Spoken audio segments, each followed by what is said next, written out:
So I see there's a couple of agents on here with some experience here. Matt, here comes Pat Lowe, Christine Van Reeth, Kieran. I saw pop on as well. He popped back off, so maybe he's in transit. But guys, so when we talk about creating a win-win in the world of negotiations, that should always be the goal. Sometimes it's up to us to remind our clients that that is the goal, because some of our clients by default understand negotiations as something where they win everything. And unfortunately, when one side wins all the negotiations, that usually sets up the next round where this beautiful thing that the world finds a way of doing, and it's called finding balance, takes place. And then that win goes all the way in the other direction.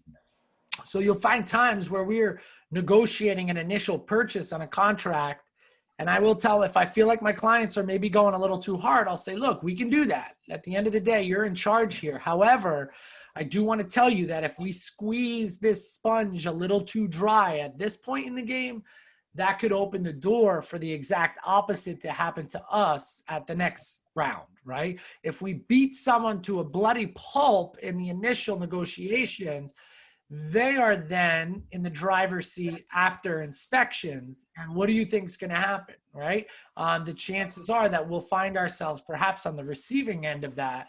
And then, of course, it's up to us to do it. Now, if we can create a world where both parties win, where both parties feel like they won, that becomes a very healthy negotiation. That doesn't mean that both parties are always going to think they're going to win. So I'll put this opposite side on this. When both parties feel like they didn't win, but an agreement was made, that too is a result of a healthy negotiation. And that's how it ends up sometime. I just had a transaction that we closed. It was an off-market deal. The buyer would go to the grave saying that he overpaid significantly for this house, right? It underappraised by $100,000. We had to redo it. And he said that the whole time, I'm overpaying for this house. The sellers would go to the grave saying they gave this house away, especially during COVID. They should have listed it. They would have had people lined up to buy it. And they will forever believe that they gave this house away. So, somewhere in the middle, that's actually a healthy negotiation. And I take it as my job over time to convince the both of them of that, right? So that they don't have buyer's remorse or seller's remorse, and truly understand that the other side wasn't like, oh man, I just got the steal of the century. So I'd like to through this mastermind, I'd like to throw out a couple of scenarios as we go along. And I'm gonna talk with a lot of people on the line here just to see how they would handle certain things, and if we can beat that up in order to either create an instance for a win-win situation of negotiation, or bring something that's already not aiming to be a win-win into the realm of a win-win, i.e., when somebody gives a really low ball offer, right, or something like that. Pat Lowe, you've never seen a low ball offer, right? No, I don't know what that is. So yeah, some people with some experience on there. So that, guys, is an example of somebody coming in not expecting a win-win in negotiation. So it does take a technique in order to get them there. I will tell you this: a win-win in negotiation is not always meeting in the middle. It's not. Sometimes the right price is not in the middle. If someone's overpriced $60,000 and someone comes in with an offer $70,000 less, meeting in the middle wouldn't necessarily be a win-win. But in order to find a win-win, guys, what is something you need to do up front before you enter into negotiations of any sort? What is the first thing that we should do? Anybody, you can put it in the chat box. I might engage in some of Matt's mastery of creating silence till someone gives an answer. I want to just get some suggestions before we enter into a negotiation. What is the first thing we should do? Check time frame. Francesca, 100%. That's actually a component of where I was going to go with it. And it's, so I'll answer because Francesca did jump in. It's find out as much information as humanly possible. I love it on the listing side when an agent picks up the phone and calls me and asks me, hey, what means the most to your client? What is important to them? What's their time frame they're looking for? Would they, consider contingency? Are they staying local, right? No, that all comes back to motivation. Right. Understanding their motivation. Mm-hmm. Laying out their expectations. Yeah. Yep, totally. Because if you go in and I, on the listing agent side, I get these offers all the time. I'll open my email box and I have an offer in on one of my listings. I never heard from the agent once. They never even told me they were sending an offer. They just saw the house, wrote it up, and put all terms in there. How do they know that's actually going to be what my client wants? How do they know their 30-day closing isn't going to freak my seller out because they have nowhere to go, right? Always have that information first. Anybody who's stepping into a negotiation in any level of business knows what they're talking about. They know as much about their client's position, and they certainly do some homework on the other clients. And then in that case, it's a situation of tailor making a scenario where you could have some give and some take. It's not always just about price, right? At the end, you might say, okay, we're going to come up this much in price, but we will give you a 30-day close with a use and occupancy for 60 days after that to find the property you want. So that could be a win-win, right? The one side gets the price they want, the other side gets the closing term that they want. We can use these things to offset each other. Without that, we have absolutely no way of knowing what's right, what's wrong. And that's where you get people pinned in a corner, giving it for the price they don't want, the terms they don't want, and all of that. Hey, Bill. Yes. Yeah, I just want to elaborate on something that you just said about getting offers in your inbox. I gotta say, with all these bidding wars lately and all these people coming out from Hudson County, it's not unusual for me to have 6 offers of people that I've never heard of before in my life. People that I don't know. And in almost every situation, the one that won the bidding war is the one that called me up and introduced themselves and said, what are they looking for? What can I do? It gave me like their little story or whatever, because you know what, my heart goes out to that person. I'm more likely to work for that person than I am for the 6 other people that I don't know. So it means everything. It means everything to get in touch with the listing agent. Yep. 100%. That's the first step to a successful negotiation. Get some info on the other side.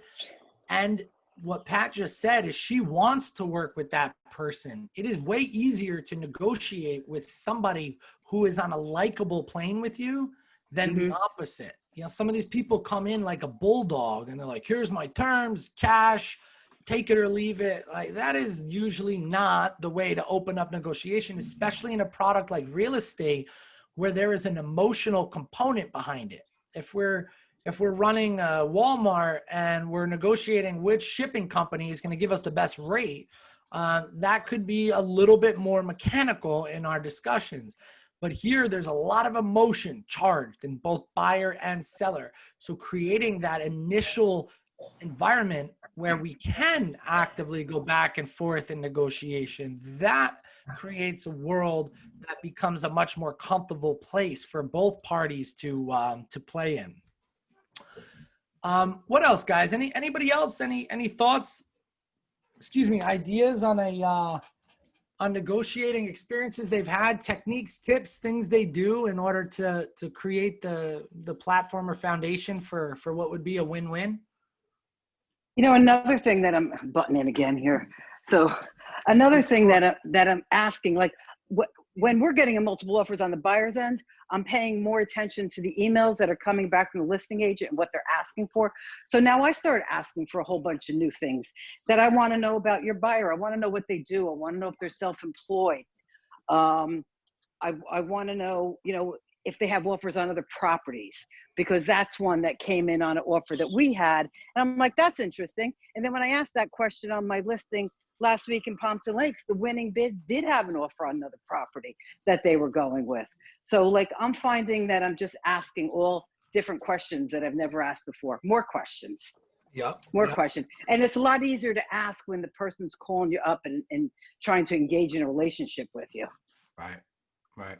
Yeah. Yeah. Having a great reputation. Sometimes you'll win the negotiation today based on something you did 3 or 4 years ago, based on a reputation you built 3 or 4 years ago, right? In a conversation, in a past transaction, to where there's people who submit contracts on my listings who I know are nightmares to work with.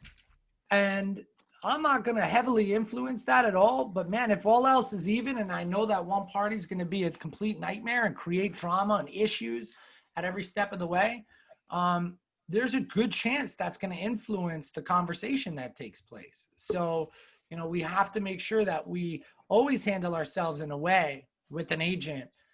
Give the benefit of the doubt, even if you think someone might have done something to you, that 90% chance they did that maybe you wouldn't have want done to you, but 10% chance they didn't. Given the benefit of the doubt, because if you treat them a certain way, especially if it was that 10% where they didn't, what comes back around off of that is not an image that's going to help you or your clients in the future if you have to deal with this person again. It's a very small community, especially when the market backs up. So what do you guys think? Let's throw some scenarios out there, like I said. So when we are, Pat, you have a listing, I have a buyer, we throw in a really low offer, 50,000 under asking, right? Yeah, everything's all right. I'm trying to That's figure out. clearly not a, I'm going to mute Mr. McNamara here. All right. That's clearly not a situation where it's set to be a win-win. So we list a property, it's pretty close to market value. Somebody comes in 50 grand below. Pat, how do you respond in a situation like that? Well, if it's my only offer, if it's my only offer, In this I'm case, definitely yeah. going to have a conversation and yeah, I'm definitely going to have a conversation with them and try to school them a little bit. I mean, because I have to say, like, a lot of the offers are coming in from people and that, like, I'm getting, like I said, I'm getting a lot from Hudson County. I'm getting a lot from really young people, where there's nothing wrong with that, but before, and they've barely been through any market. So my first step is to try to educate them about the market. Got it. Yeah, because that can help, you know, find its way back. One technique that I find a lot when I think the gap is too much is, again, the idea is to try and get it to a situation where we start to create a win-win. If there's a big gap at the beginning, we're not going to be able to do that. If we just say no, which a lot of agents, their automatic reaction on the list side is, my client's not going to counter. Your offer's ridiculous. It's too low. We're not countering that. I don't think I've ever seen that one work, just so you know. So that's like dynamite in the offer. The truth is, and it's about educating both sides and setting the experience on both sides. We have to tell our seller, look, it's not where they begin, it's where they end. Sometimes the agent or some other people will influence them to say, hey, let's give it a try and see what happens. So my suggestion is, let's give them, this is what I call the carrot. We give them a little carrot, tiny little carrot, even if they're way apart, and see where they come. And I cannot tell you how many times I've closed massive gaps with this and said, Mr. and Mrs. Buyer, right? This is through their agent. Essentially, we really appreciate your offer. We do. That being said, it's really not in alignment with where market value is today, right? We would invite you to show us some examples maybe of things that close to justify your number if you would like, but we really, you know, we don't feel that this is an accurate depiction of where the market is today. But in a show of good faith, we are going to lower the price $1,000 just to show you that we want to work with you and that we want to counter, and that if you can come up significantly to a number that's a little more realistic, now we can handle this as a regular negotiation and go back and forth. So they get a little win on that buy side. And I can tell you probably about 50% of the time, which is a lot more than 0% if you just told them to get lost. The buyers will come back with a big number there to close the gap and start to get you in a position where you can actually have a win-win. In other cases, you know, if they don't come back, you at least knew that they weren't. And we can prep our clients for situations like that by saying to our sellers, you know, very clearly, look, I know, because the seller's instinct is to tell them to go kick rocks, right?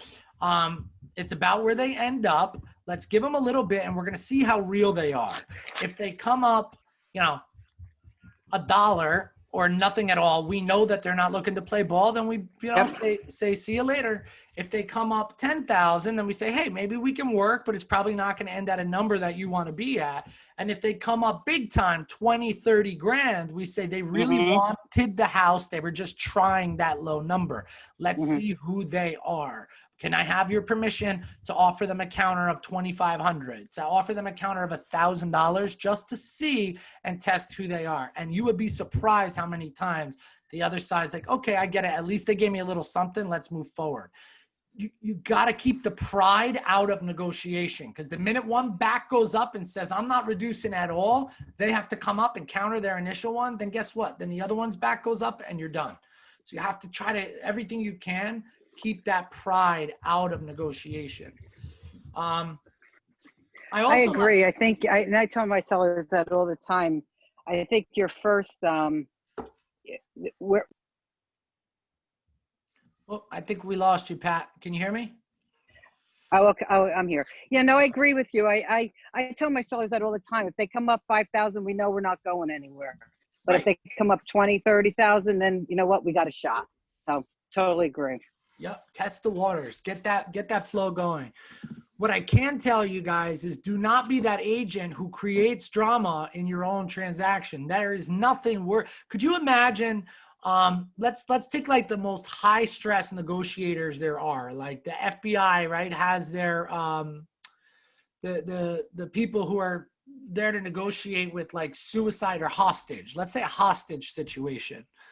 Could you imagine a hostage negotiator coming in and the first thing they do is create more drama, right? They're like, you're not going to believe this. Her mom just called and said, if you dare touch her, this is over, right? Like, that's not going to influence the negotiations very well. What do you need to do? You need to bring all tension down and out of that situation so that you can find ground and find common ground to start to work toward an amicable solution. So any of you guys out there who, when an offer comes in and they call their agent, you're not going to believe this. This offer is so low, right? And I can't believe. Sometimes that the client will say something and we want to kind of substantiate what they say. So we jump into the negativity with them. And understand that the minute one side becomes distasteful about the other side, your shot at making something work is almost gone. So try everything you can to deflect blame from the other side that you're negotiating with. That's why I said before, maybe they're realtor, or you know what, it's a first-time home buyer. Often there will be a family member who says, look, I know you like the house, just go in and try it at a low number. Situations like that, if I'm telling my seller that, they're saying, okay, maybe it's not this person just trying to insult me with this offer. And it opens them up to maybe receiving or giving that little counter and starting to make things go back and forth. As we start to get closer though, guys, and finding common ground. So let's say that we got everybody within striking distance. What are some things or techniques that we can do and find to create this win-win in negotiations? Anybody have anything that they use, anything they work on? I got some agents on here that do a ton of business. I'm surprised I'm not hearing anything. I mean, Pat, you're very involved and you do a ton of business, so thank you for that. But there's some other ones I thought I'd get some good tips from. Some of us are eating lunch at their desk with a room full of people coming in and out. Oh, man. Sorry. So lunch. There you go. 3:30 or earlier today. So actually, I actually have something on a totally different twist of this whole thing that I just learned and discovered, and I'm wondering what everyone else is doing. So I had like the smoothest, best transaction that closed on Friday, right? Like the kind we all could just wish for. And on Wednesday, when I called the lender to just verify that we were actually closing on Friday, because I kept thinking, this is going too smooth, too good, like what happened, right? I said to him, I just want to let you know you over delivered. I'm keeping your information. This was great. You know, every other lender is giving me excuses for not closing on time. You were on it. And he said, yeah, especially considering it was FHA. And I'm like, FHA? This was conventional. Oh no, it was FHA. I was like, I never saw any paperwork. We never signed anything. Oh yeah, no, it is. And we did it. And, we found that, these buyers doing FHA with, less down payment, they keep getting outbid. They're losing the houses. So, this is something we do. And then we switch it to FHA. Keeping in mind, we closed Friday and I still never saw paperwork to be signed, right, for FHA. Wow. This made me start thinking now, like freaked me out. And I'm thinking, moving forward, when I'm dealing with these multiple offers, I really want now to add one more thing. And I'm wondering who else in this group is asking for proof of funds with their offers now. I'm not talking proof of funds for cash buyers. I'm talking proof of funds when you tell me you're giving 20% down payment on a conventional loan. And by the way, I call every lender that, I accept an offer on their pre-approval, right? So I verify, was this, verbal or written verification? Did you see bank statements? I find out, are they self-employed or, W-2'd? All that stuff was done. And yet 2 days before closing, he tells me that it was FHA with a much, much lower down payment.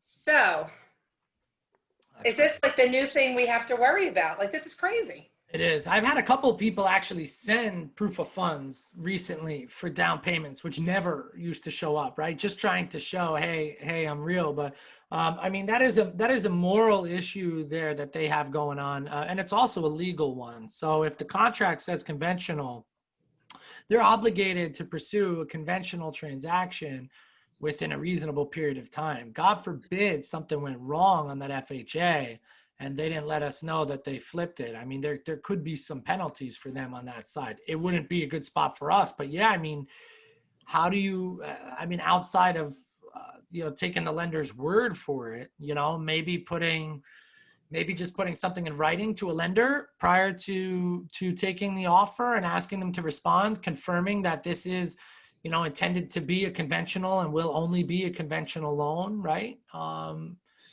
I don't know. We should ask for proof of funds when we are now accepting offers, because I have seen that in some of the letters. Like, to Pat's point, I'm receiving things when we're making offers where they're asking for A, B, C, D, and E, right, from us. So I'm thinking, what else should we be asking for if this is the kind of stuff that's going on? Yeah. I see Francesca said that she does the same, but yes, she's been seeing this go on more. Pat said before, another big one, to ask in writing if they've had multiple bids in. Because I had somebody a couple months ago win a bidding war on one of my properties. We told all the other ones no. And then 5 days into attorney review, she calls me and says, hey, one of the other properties we bid on just came back and they like that more, so they're out. And all of my other backups were gone at that point too. So we ended up all over again, starting from scratch. So it is, some of these things are putting listing agents in a bad position, right? But this is all, pre-negotiating stuff, which is part of negotiating stuff. So I think if we're doing back and forth prior to and building that case for our clients, it puts us in a position to have a bigger win for our sellers, right? So that our sellers say, even if maybe in this particular case, they're getting a couple dollars less than they wanted to, it might be a win because of how the listing agent has vetted them out, right? This person, we have a copy of their their down payment proof of funds. I have written confirmation from their mortgage broker that, you know, they're already submitted all of their information, et cetera, and this is the loan they're moving forward to. So, you know, you can actually use this as almost a negotiation before a negotiation. But my suggestion is, hey, Matt, Yep. let's put this back on next week's. Let's cut the mastermind in half next Monday. Half will be managing multiple offers on the list side, best practices, and competing multiple offers on the buy side, best practices. Because I think this is something we should devote an entire mastermind to. And then we have this way the people who are really deep in the listing end can have a nice platform at the beginning to share everything that they're doing and asking for, so we can be ahead of that curve. And then the buy side all can hear that and maybe tweak their side to be competitive with that. So I wanna bring it back to the back and forth and negotiating, guys. What can we have on our side to help us negotiate with to find that win-win? It's on the wall of our market center, win-win or no deal, right? How can we do that? I'll give you a quick example. So every listing I have, if you guys look at exclusions, it all says washer, dryer, and refrigerator. Every listing I put on has excluded washer, dryer, and refrigerator. When you're playing a game of checkers, it's really nice to have more checkers on your side of the table, right? The less you have, the more trouble you're in. The more chess pieces you have, the more likely you are to be in a position to solve a problem or win the game. So if I'm in a position where I'm closing the gap and it's a $2,000 gap, the buyer won't come up anymore, but the seller won't come down anymore.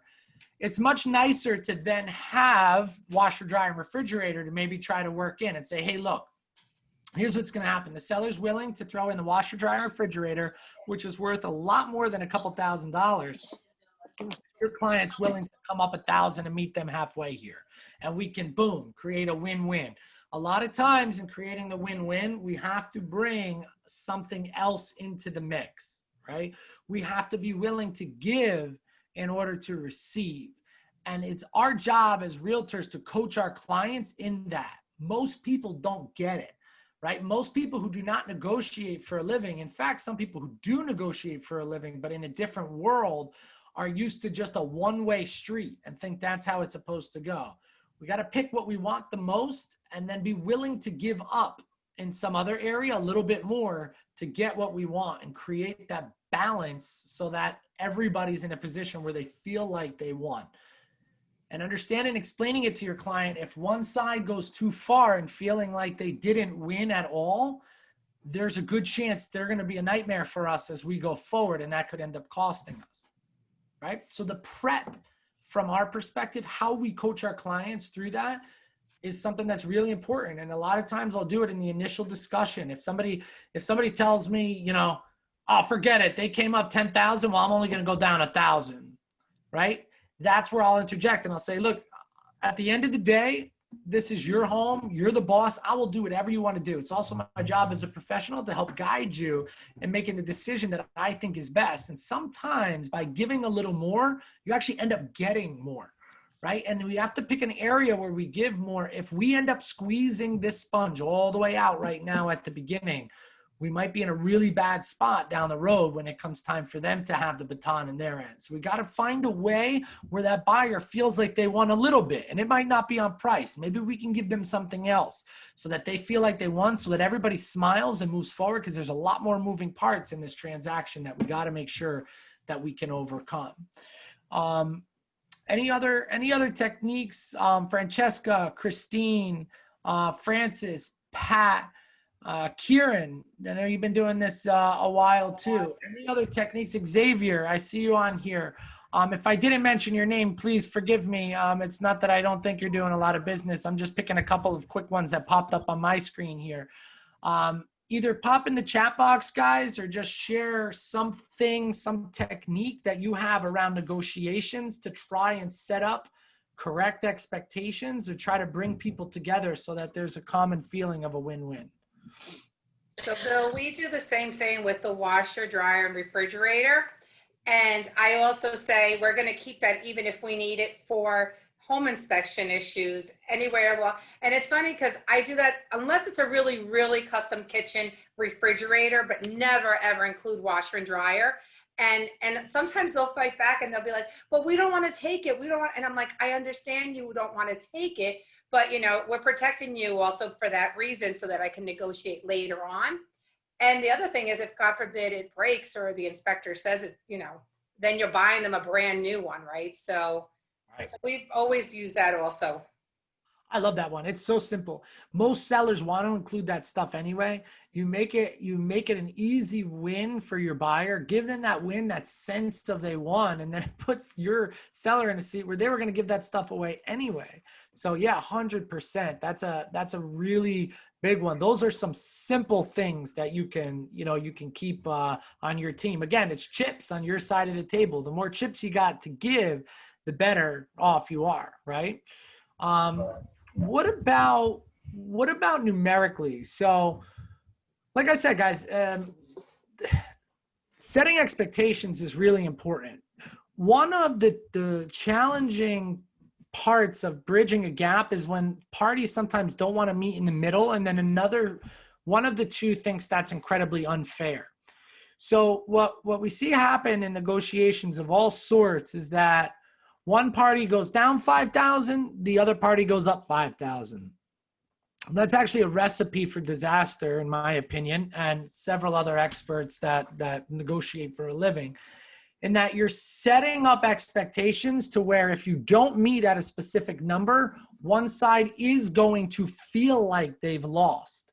Once the expectation is there that we're going to meet halfway, if then somebody starts playing a different game, it'll make it feel unfair to the person who was proceeding in the original game that all parties started. So with that being said, it's very important that we understand where our client is looking to go from the beginning, right? Where are we looking to end up? And some don't want to give the bottom line, right? But we say, if I'm working for somebody to negotiate for them, I need to create a strategy to get to a certain number. It's much easier for me to know what that number is. And I'll tell them that my goal is to beat that number. So whatever number we say right now, I'm going to try my best to get us ahead of it. But let's be open and clear. This won't go to the other side. Is there a specific, we have a $30,000 gap to overcome right now. Is there a number that you want to see me try to get them to, so that this would be an acceptable offer for you? And if so, I would like to, walk through a process of how to get there. And with that is what we call diminishing responses, right? So if our first response is 5,000, maybe our next one is 2,500, and our next one is 1,000. Some people go 5,000, 5,000, or 5,000. I've had people go 5,000 and 7,500. It sends chaos in the mind. When we follow the law of diminishing response, it's setting the buyer or the seller, whoever it is on the other side, up to come to peace and terms with where this is ending before you even got there, right? So they can do the math. If the first round was 5, second round was 2, third round was 800, they can do the math that on the next round it's going to be here. So then they start adapting their style of response to that number, as opposed to getting stuck in one of those weird spots where you're $2,000 or $3,000 apart and neither one wants to give. Right? Has anybody been stuck in that spot before?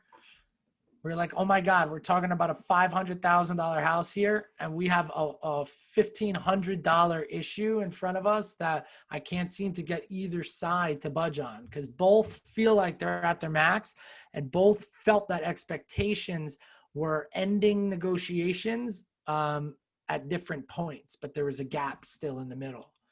So again, diminishing. Does anybody else negotiate that way? Like constantly? Sometimes it'll naturally go that way, but I'm saying be purposeful.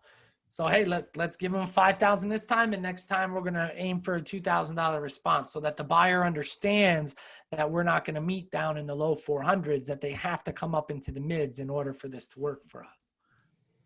The only negotiations lately, Bill, are whether it's 20,000 over or 25,000 over. ain't that the truth?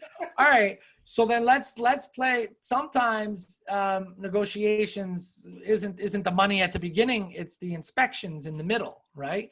And this is one of the punishments if you don't negotiate that into the initial conversation of somebody thinking that they didn't get the best deal on the front side. Is then when it comes time to negotiate home inspections, now it's time for them to rake it back, right? To get everything back. We just had one yesterday, asked to replace the roof, asked to replace the boiler. By the way, the roof's not leaking. The boiler's perfectly fine. Asked to replace all the windows or a credit because they were older than they thought. Mind you, they came in, they waived their negotiation on appraisal and they waived their inspections. They told the attorney and they told us that they waived their inspections. So this is what's happening. People, after they got a week or two to think about it, say, hey, maybe I'm overpaying a little bit. And then they try the rake back. So now we're into a new phase of negotiations. How do we do it? What's the first step? When that letter comes across, what do we do, guys? What was one of the first two things we talked about, because this is all applicable across the board to all different scenarios. Based on what we said before with initial offers, what's the first thing we want to do when we get a laundry list of inspection requests that we now have to get involved in order to see this thing to closing? Anybody? Does anybody remember what the first thing we said we should do on the regular negotiations was? Rip the list in half. Yeah, well, that would be good if the other side could do it.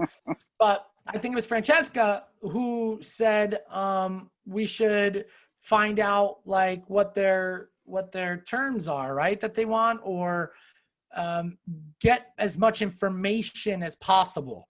So I could have called that other agent and blasted them and said, you promised this, you're going back on your word, blah, blah, blah, and started chaos, which the chances of that now getting to closing are slim to none. It might feel good in the moment. You might, feel like you accomplished something by telling somebody where to go and how to get there, especially when they're not following the way that they should be.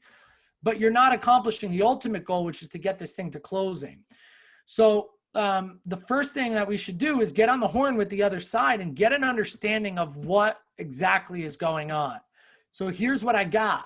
I approached it and I said, look, I know this isn't you because you were the one who was super clear on this, but my sellers had expectations and we went with your offer because of the terms you put in. And now this is obviously a gross reversal on that approach. So would you mind sharing with me, what are the buyers, what's their real position and what's the motivation behind that letter?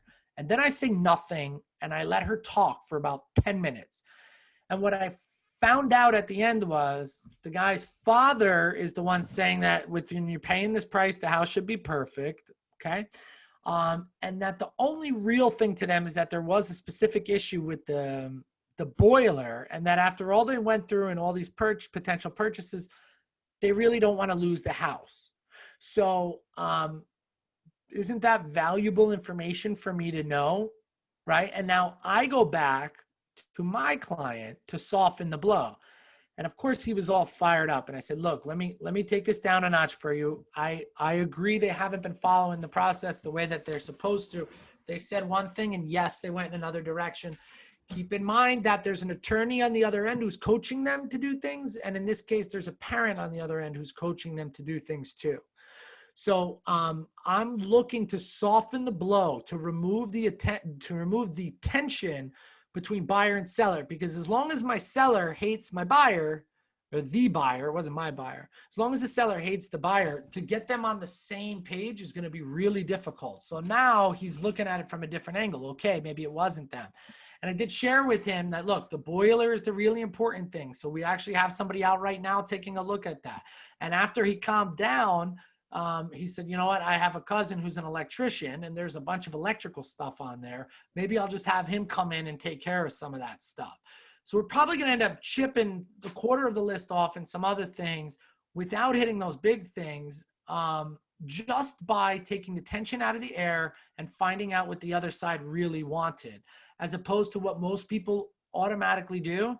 And it's flip of an email right back to the other side that said, this home is sold in as is condition. That's it. That's what your buyer said. You know, it is what it is. We have to constantly work as a realtor to keep our client and the other client from going head to head. And I see all too often where agents actually say and do things that make our clients even more upset with the other one. And nothing could be further from the ultimate goal. You are the calming piece in the middle of this negotiation. You have to bring everybody down and sometimes take a bunch of 4-letter words and make them really nice, long, pretty sounding words as you give them back on the other side. But make sure, of course, that you get the point across again with the ultimate goal in mind to make it a win-win for everybody involved. What other situations, guys, are you experiencing right now in negotiation where you're having some challenges in either bringing people on the same page or putting things together to begin with? Are your negotiations going smooth? Nazir's back in the house. Bill, I'm finding the home inspections are really crazy right now, no matter what we're saying. But to your point, and I'm saying that because I've heard you say that recently, where don't forget that they have an attorney representing them and they're receiving this report and they're advising them that, you know, this is what we're going to send. But what's really been interesting with a lot of our home inspections is that they're sending out these laundry lists and then all of a sudden I'm seeing them accept like a $2,000 credit or it's accept like the silliest thing. So now what I'm doing is kind of just advising my sellers, like, you know what, don't get upset, don't get emotional. Let's just respond, right? So is there something on this list you're willing to address? Are you willing to give a credit? And let's just start negotiations again. Like that's really what we're doing now. Yep. Perfectly It's put. amazing what they're accepting. It's hysterical when they're asking for like, what would be $30,000 worth of issues, right? Yep. Because they don't want to jump back into the mix of the multiple bids and all that. So it's nice to have some of some of that strength on our side. Yeah. It's also nice, guys, to know what it is that you're negotiating with, right? So, oh man, I don't know how to put this and be politically correct in today's world at the same time. I took a course. Matt, you there? Yeah. It says recording. Is there any way to turn that off? Yeah.